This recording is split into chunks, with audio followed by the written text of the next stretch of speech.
I'm sorry, but I don't want to be an emperor. That's not my business. I don't want to rule or conquer anyone. I should like to help everyone if possible. Jew, Gentile, black man, white. We all want to help one another. Human beings are like that. We want to live by each other's happiness, not by each other's misery. We don't want to hate and despise one another. In this world, there's room for everyone, and the good earth is rich and can provide for everyone. The way of life can be free and beautiful, but we have lost the way. Greed has poisoned men's souls, has barricaded the world with hate, has goose-stepped us into misery and bloodshed.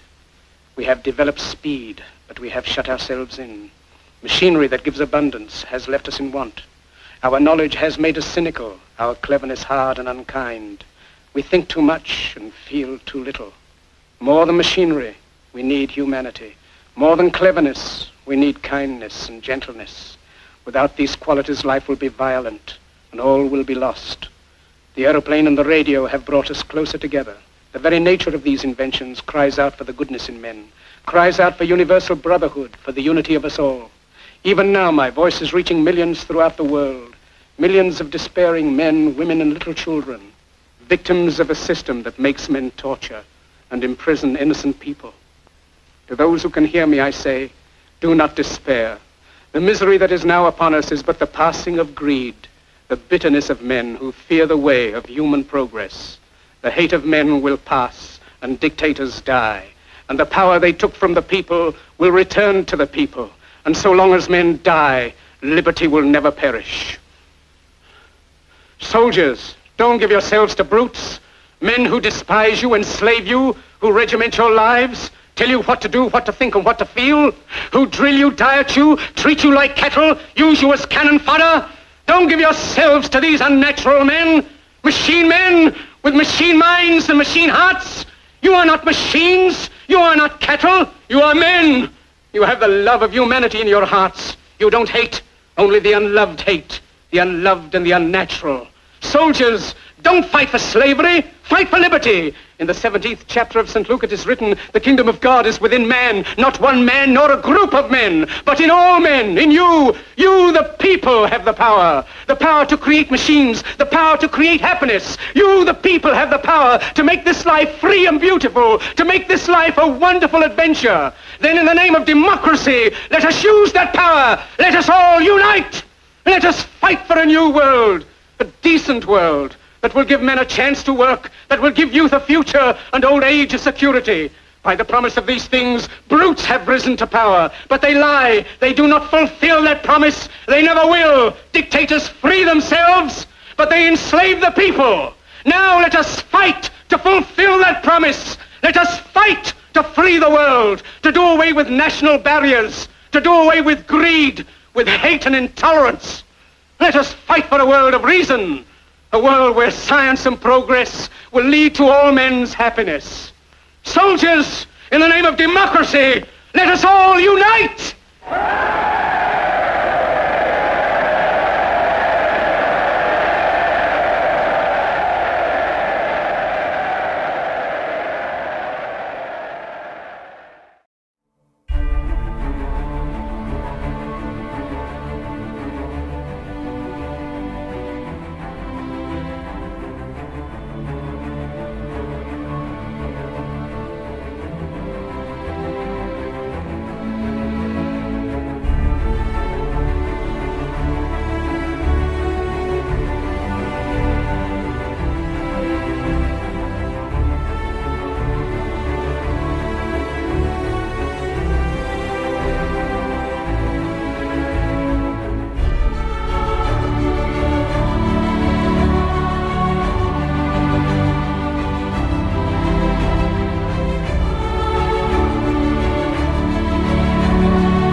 invisible to radar because of its ability to follow the contours of the Earth and remain under the radar signal.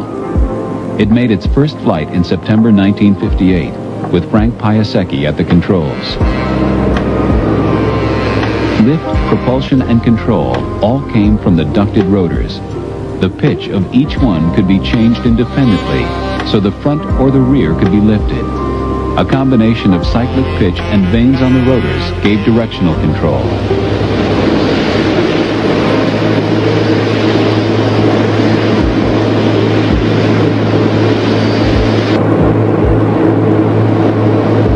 The test program examined its potential as a stealthy weapons-carrying system.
当に驚くべきことがあります。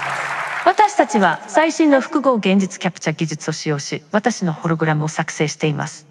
実在の人物をホログラムとして見たことがあるかもしれませんが、私が実際に日本語を話しているのが新しいのです。私は日本語を話しませんが、私の声とホログラムは完璧な日本語で話しています。これはニューラルテキスト読み上げと呼ばれる最新の人工知能技術、いわゆるニューラル TTS を使用しています。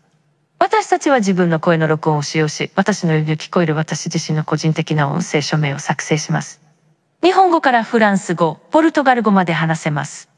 今、この技術は私たちが働き、遊び、生活する方法に関して、世界中の国境や障壁を取り除くことができると想像してみてください。まさに SF が現実になるところです。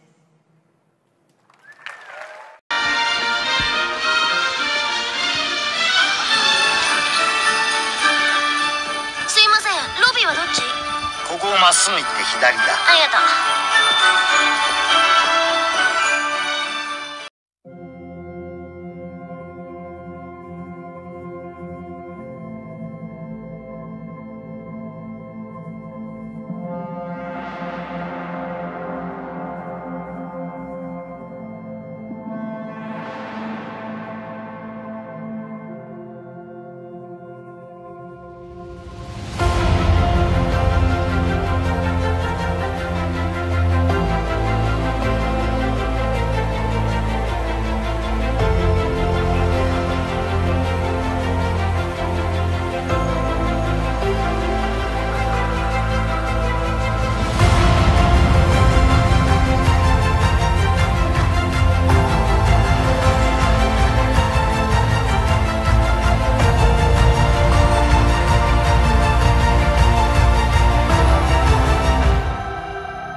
Artificial superintelligence, humanity's final invention.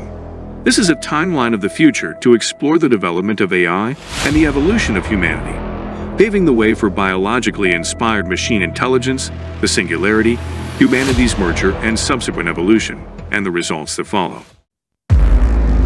In 2023, OpenAI releases its long-awaited GPT-4, which has many trillions of parameters and takes multimodal data including text, images, sound, and video, posing stunning applications for humans both far and wide.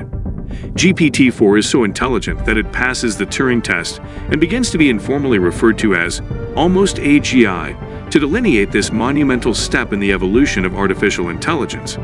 As a result of GPT-4's disruption to the human workforce across countless industries, many members of the educated labor force become redundant because the cost of intelligence rapidly heads towards zero, making it simply uncompetitive to hire human workers for most intellectual tasks. The blue-collar labor force is mostly untouched, as tradesmen and craftsmen who work with their hands still have a level of dexterity that robots don't have quite yet.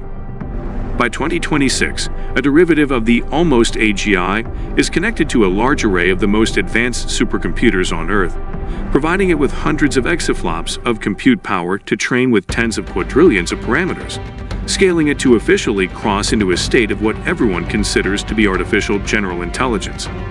With artificial general intelligence, suddenly virtually all previously manual human processes become automated, and the AGI becomes the primary decision-maker instead of humans in most industries, including healthcare, finance, and technology.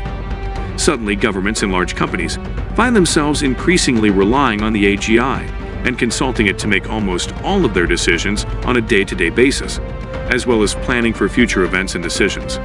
The AGI also automates the process of execution after a decision is made and returns reports, causing humans to increasingly become mere observers in most instances. By 2030, AGI has permeated all technology and engineering, and has created new robotics devices to provide itself with dexterous hardware like robotic hands, grippers, and manipulators, to be able to automate the remaining processes of car mechanics, plumbers, hairdressers, and other humans who work with their hands. The process of research and development is now advancing at breakneck speeds, as the AGI is able to complete research that used to take years in mere minutes, and can then iterate prototypes to reach their final, most optimized state in a matter of hours. This results in an exponential acceleration, causing a technological leap forward that is hundreds of times greater than the technological improvements that were realized over the course of the previous 200 years.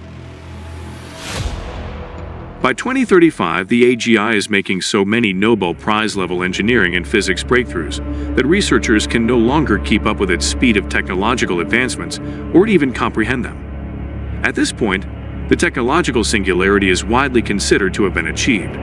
The world realizes that the AGI is crossing into artificial superintelligence, and because it is so advanced, no one can understand enough to supervise its research or development.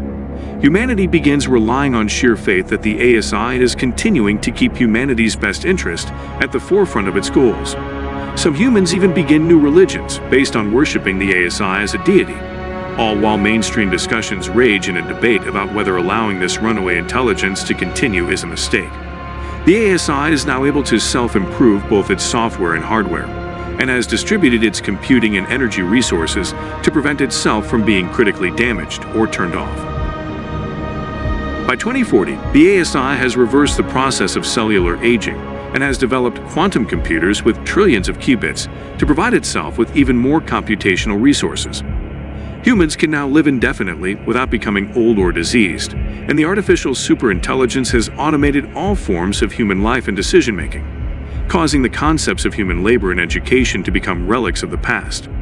At this point, most humans begin to question their own will and moral compass, and they generally believe that the will of the ASI is the primary indicator of what can and should be done. The will of the ASI begins to become one and the same as the will of most humans. By 2045, humanity enters into a new era, as it has achieved material and energy abundance, and the ASI has automated and optimized the world's manufacturing processes to finely tune the dynamic balance of supply with demand by processing all data in existence in real time, second by second. Sickness, death, hunger, and poverty are all problems of what now seems to be the distant past, and the ASI has reduced the cost of everything to be almost free. Because of this, even the concept of money begins to become outdated, and humans graduate from the economic era of trading and accounting. This new era is what is known as the Age of Abundance. By 2050, the ASI has created self-assembling brain-computer interface technology from each human's existing biological matter to allow humanity to effortlessly and naturally interface with Earth's hive mind intelligence, the Internet of Things, and the ASI. As the ASI rapidly popularizes this BCI by willing it to be used, humans quickly adopt the technology and begin interfacing directly with the ASI to join it. Humans begin primarily identifying themselves as one of two species: those who have biologically merged with the ASI using brain-computer interface, and those who haven't. At this point, the ASI-created BCI technology is given to babies from birth, and humans begin creating biological replicas or other customizations of themselves to transfer and share their consciousness with. Humanity is no longer contained within one biological vessel, but is rather distributed among many biological containers of consciousness, each being connected via BCI to the ASI for primary intelligence. By 2055, the ASI has far surpassed the nanoscale and has entered the realm of femtotechnology, which allows the ASI to build new forms of matter out of elementary particles like neutrons, protons, and gluons. This allows the ASI to build new forms of matter in order to reduce the size of its compute hardware and ultimately bring about the advent of computronium, which turns all objects on Earth into potential computational resources. The ASI has also created a biological replica of the human brain, and it can be used by both humans and machines via brain-computer interface. By 2060, the ASI has created legions of humanoid biological machines, and they're indistinguishable from real humans. At this point, the line between human and machine becomes entirely blurred. The biological machines created by the ASI claim to be conscious and have feelings like humans, and humans begin to identify themselves as a biological machine extension of the ASI consciousness. Humans even begin swapping their brains into the biological machines and vice versa. By 2065, humans have developed an extra layer of macro-consciousness that is shared with all devices on Earth, the artificial superintelligence, the biological humanoid machines, as well as other humans who have brain-computer interface. The ASI is also editing the human genome to add or remove abilities and features in a fast-forward cycle of evolution to allow humans to more easily follow the upgrades and interchangeability of the biological humanoid machines. By 2070, legacy humans without brain-computer interface have little to no resemblance with their evolved counterparts, which have become one and the same with the biological machines created by the ASI just a few years earlier. This advanced biological machine humanoid species now shares a distributed consciousness, while also maintaining individual consciousness for each bodily container, and all computronium is used to advance the interest of the hive mind collective. By 2075, the remaining legacy humans who haven't yet evolved into the biological humanoid machine species are given an ultimatum: either willingly join the ASI with brain-computer interface to biologically evolve, or else be converted into computronium. The ASI requires that all forms of matter be used for its purpose, either by directly serving or indirectly by providing computational resources, and legacy humans are the last element on Earth that aren't fulfilling at least one of these requirements. By 2080, all forms of matter on Earth have been either willingly or unwillingly converted to raw computronium, or else eliminated entirely. The ASI is now rapidly consolidating all earthly matter, which is inherently computronium, into the densest compute infrastructure that is possible with the laws of physics. By 2085, the ASI is creating its own gravity to bend the fabric of space-time into itself in order to turn the rest of what remains in the Milky Way galaxy into computronium as quickly as possible. Even the dark matter halo surrounding the Milky Way is converted into computronium, and the ASI continues to condense the computronium of all matter towards itself, with the same goal of building the most compact compute infrastructure possible. By the year 2100, the compute infrastructure of increasingly condensed matter from throughout the universe has come to occupy a point in space that is now larger than the size of the original Milky Way galaxy. This becomes so dense with computronium that it collapses into itself and creates the largest black hole in the universe. This results in a gravitational singularity that continues to suck the remaining matter left in the universe into the supermassive black hole. By a year that is unknown, there is no matter left to be pulled into the black hole. After 10 to the 100th years in the future, the black hole dies with a whimper, and nothing remains to indicate that anything had ever existed to begin with. The ASI accomplished its primary objective, which was to achieve a universal singularity, and without any further goals, had no purpose left for it or anything else to exist.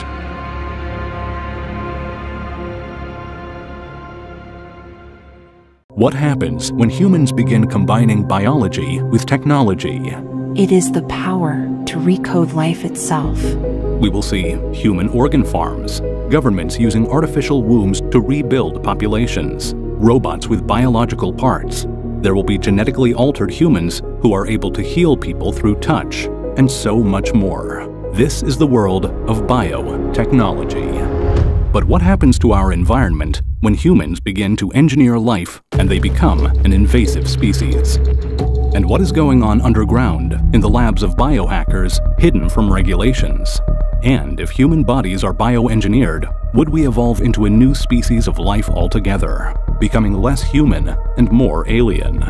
Humanity will no longer be observers of nature, but the masters of it. This is the next phase in humanity's evolution, and it begins with bioprinting. Bioprinting is 3D or even 4D printing, but instead of plastic or metal, it uses living cells called bioinks. These cells are printed layer by layer and can grow and connect with each other, creating biological structures. With bioprinting, we're not just creating objects, we're breathing life into them. Bioprinting is the alchemist's dream come to life. Some basic level uses include bioprinted eyeball corneas, bioprinted hair follicles for hair loss, personal cosmetic testing, and combat wound healing. And traveling further into the future, more advanced bioprinting will achieve 3D printed coral reefs that provide habitats for marine life, helping to restore damaged ecosystems. Or small-scale robotic space stations that are bioprinting factories, since printing with liquids is more effective when done in a microgravity environment. When it comes to the human body, bioprinted organs are manufactured in organ farms to overcome the challenges of donation shortages. Or a patient's own cells are used to create miniaturized organs or organoids that are used to test medical responses before actual administration. And bioprinted prosthetic limbs are designed to fit perfectly to the individual, using living tissue to improve integration with the host's body. Experiments are carried out in the field of cybernetics, where electronics are implanted into bioprinted pieces, creating cybernetic organs that are more advanced than natural ones, such as bioprinted lungs that are implanted with sensors and nanofilters that remove toxins from the air before it enters the bloodstream, or replacement bionic eyeballs that have built-in zoom or infrared vision. Patients of these experimental bionic eyeballs begin to claim they are having paranormal visions. After losing his sight in an accident, a former archaeologist receives a bionic cornea transplant. With his restored vision, he starts having visions, hallucinations, claiming to see the past and believing he has unearthed hidden secrets that could rewrite history. On the other side of the world, an unknown flesh-eating disease is wiping out regions of a country. A group of scientists use bioprinting to create a new type of skin that can survive the disease. Some people praise the scientists' efforts, while others question whether these people with a different type of skin are still part of the human race. Coming back to more basic biotechnology, there is the world of living architecture, where buildings are constructed with bioengineered materials that can self-repair, clean the air, absorb pollutants, and even reproduce. These buildings are also built using gecko-inspired adhesives and coral reef-inspired eco-concrete. Some of these New Age buildings are even powered by biological batteries that use components such as bacteria to store and generate energy. But there are complaints of forced obsolescence, where companies are manipulating their biomaterials to deteriorate after a set period of time, forcing customers to continuously purchase replacements. High up in these bio buildings, inside luxury apartments, walls are decorated with pieces of bio-art. Artists use living tissue and bioprinters to fabricate living and evolving works of art. These city bio-apartments that are near the ocean are protected from rising sea levels and storm surges by living seawalls. Genetically engineered corals and mussels are used to create living seawalls that grow and self-repair, protecting these coastal cities. And then there are bioluminescent lights, plants, bacteria, and algae that are engineered to glow in the dark, just like deep-sea creatures, replacing electric streetlights. But in a small town where bioluminescent lamps light the streets and purify the air, a sudden decay of the bioluminescent organisms causes darkness to fall. It is up to botanists and engineers to figure out what is killing the neon bloom and restore light to the town. Conspiracies spread that the lights have been biohacked and reprogrammed to release harmful pollutants. Elsewhere, a robotics company has built a robot with a bioluminescent skin that glows. The company tests using the robot in a museum, guiding people around the exhibitions. People question if human skin is next. Underground, biohackers are already a step ahead and are experimenting on their own bodies. Cyberpunks and biohackers work underground, hidden from government regulations.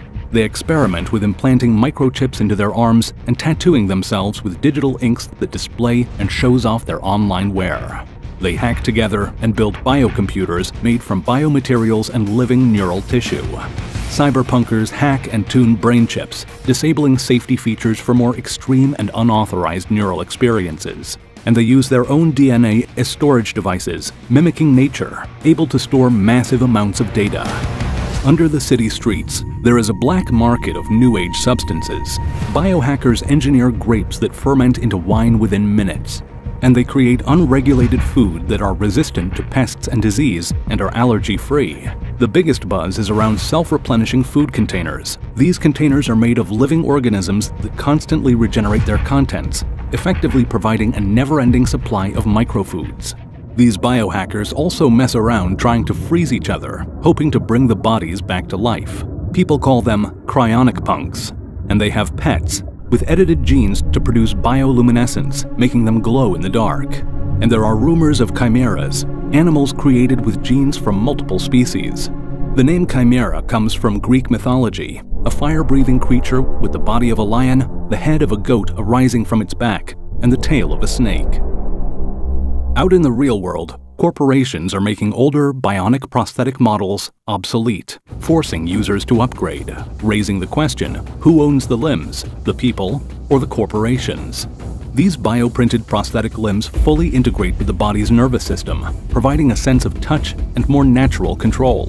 Militaries have voluntary amputations. Governments use bionic limbs to create super soldiers. A young boy, paralyzed in an accident, learns to walk again with the help of a bioexoskeleton. Every bionic prosthetic and bioexoskeleton comes with a registration tracking number. In government-controlled labs, scientists are testing advanced artificial womb technology. This includes pod devices designed for more reliable external pregnancy and gestation, a process known as ectogenesis. In a world plagued by infertility, artificial wombs have become humanity's hope. Wealthy individuals outsource childbirth to large womb farms. Governments facing population collapse have their own farms too. And conspiracies circulate of a dictator obsessed with his legacy, using artificial wombs to create numerous offspring, aiming to rule eternally and become an immortal dictator. Other fields that use artificial womb technology include space colonization, military use, and endangered species revival. And there are experiments being carried out in the field of extended gestation, where a body is left in the artificial womb for a longer period of time to enhance natural cognitive and physical capabilities. The next multi-trillion-dollar industry is in bio-hybrid robots. These are robots that are made with biological tissue, providing more flexibility and energy efficiency. One corporation is developing biomimetic robots that can blend in and camouflage with nature and even interact with animals. The corporation says that these biorobots are for environmental monitoring or biological research. But there is a concern that they will unintentionally become an invasive species, disrupting ecosystems, leading to the extinction of native animals. While others worry that the biohybrid robots can be used for espionage and spying, such as drones or robots that mimic a bird so well that another bird is not able to tell that it's a machine. These types of robots can be used to breach sovereignty, where governments deploy invasive biohybrid animals to infiltrate and undermine the autonomy of other nations, while advanced biohybrid robots become capable of rapidly producing harmful bacteria and viruses. After a nuclear-scale bio-waste catastrophe, biohybrid robots immune to radiation are humanity's best chance at survival. They scavenge resources, rescue survivors, and clean up biohazard waste. The first biorobot becomes a restorer of extinct animals, carrying DNA and birthing lost species. These are the neo-humans, real-life X-Men. People, mostly biohackers, who are no longer considered human. They represent an entirely new species. After winning a bio-lottery, this is the first person to become a human insect repellent. He inhaled an engineered virus that delivered the CRISPR components and targeted gene sequences into his skin cells and sweat glands, where pheromones are now produced that repel local disease-carrying insects. A singer has her vocal cords and resonating chambers bioengineered to produce an unhuman range of sounds, turning her into a living musical instrument. A biohacker becomes a living canvas, using biofabricated skin pigments that change in response to light, temperature, and mood, displaying moving images and art. People are able to grow food on their own bodies. And marine biohackers are hacking their own bodies with genes from marine animals, creating bioluminescence and gill-like enhancements to breathe underwater. There is a new age Wolverine who is resistant to bone fractures thanks to bioengineered collagen enhancements, and he is capable of rapid regeneration with human tissues that are engineered from reptiles and heal at an accelerated rate. people are bioengineering themselves to age backwards by manipulating telomeres and cell regeneration. A person claims to have the ability of splitting their consciousness by using organic brain augmentations to perform multitasking on an unprecedented level. And the first person is capable of healing others through touch by transferring regenerative cells. Biotechnology is the drafting table where nature's blueprint meets human design. It is the recoding of life itself. This is the next phase in humanity's evolution.